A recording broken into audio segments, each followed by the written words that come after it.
Olá, seja muito bem-vindo. Hoje a gente vai mergulhar num conceito que muita gente acha que entende, mas que tem uma profundidade, olha, surpreendente. Vamos falar sobre a visão bíblica do pecado. E já adianto, é muito mais do que só uma lista do que pode e não pode fazer.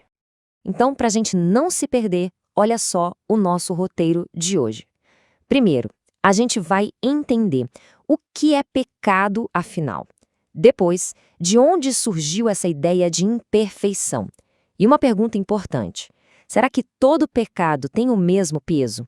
A gente vai ver também o lado emocional disso, o peso do erro. E para fechar, uma mensagem de esperança. Vamos começar então? A primeira parte é a base de tudo. É aqui que a gente define o conceito central.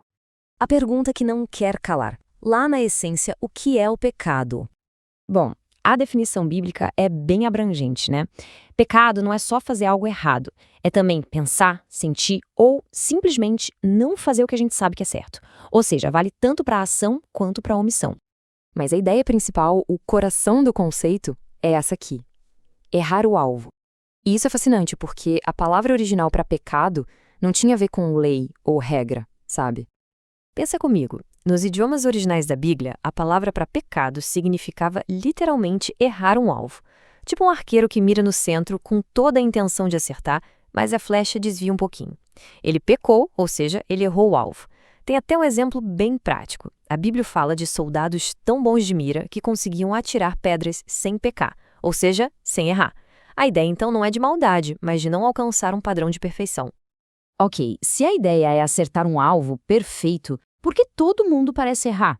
De onde vem essa nossa tendência a errar o alvo? A resposta que a Bíblia dá é bem direta. Ela diz: pois todos pecaram e não atingem a glória de Deus. Ou seja, não é um problema de alguns, é uma condição de todo mundo. E por que isso acontece? A explicação é como uma história de herança. Começou com os primeiros humanos, Adão e Eva, que foram criados perfeitos. Mas eles escolheram desobedecer e, com isso, perderam essa perfeição. E o que aconteceu depois? Bom, eles passaram essa imperfeição para todos os seus descendentes. É como se fosse uma característica genética que a gente herda, sabe? E essa ideia é tão forte que o rei Davi chegou a escrever: já nasci culpado de erro desde o momento em que minha mãe me concebeu. É um sentimento bem profundo, né? Mostra que não é só uma teoria, mas algo que ele sentia na pele. Certo, mas aí vem outra pergunta. Será que todo erro de alvo é igual? Uma flecha que passa raspando é a mesma coisa que uma que vai parar lá longe? Vamos ver isso. E a resposta é não. A Bíblia leva em conta alguns fatores para medir a gravidade. Por exemplo, o tipo de erro. Uma coisa é falar algo sem pensar, outra é roubar ou algo mais grave. A motivação também conta. Foi por não saber, por ignorância, ou foi uma escolha consciente de ir contra o que é certo?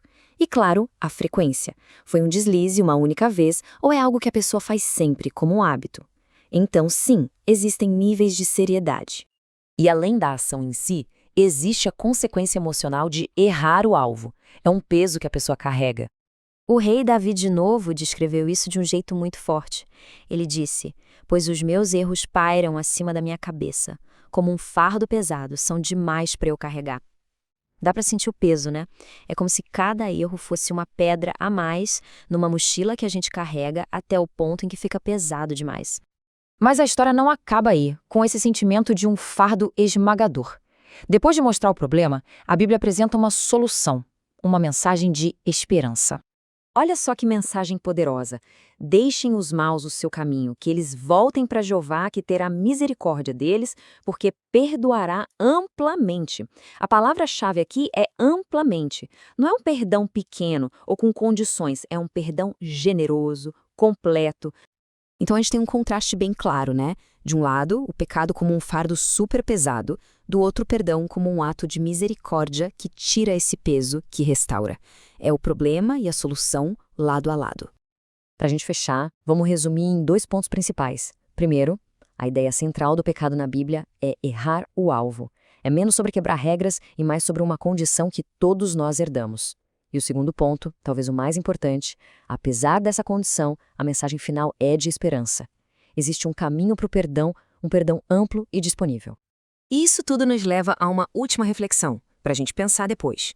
Se a gente começar a ver as falhas nossas e dos outros, não como quebrar uma regra, mas como errar o alvo, será que isso muda a nossa forma de ver o crescimento pessoal e a nossa empatia? Fica aí a pergunta.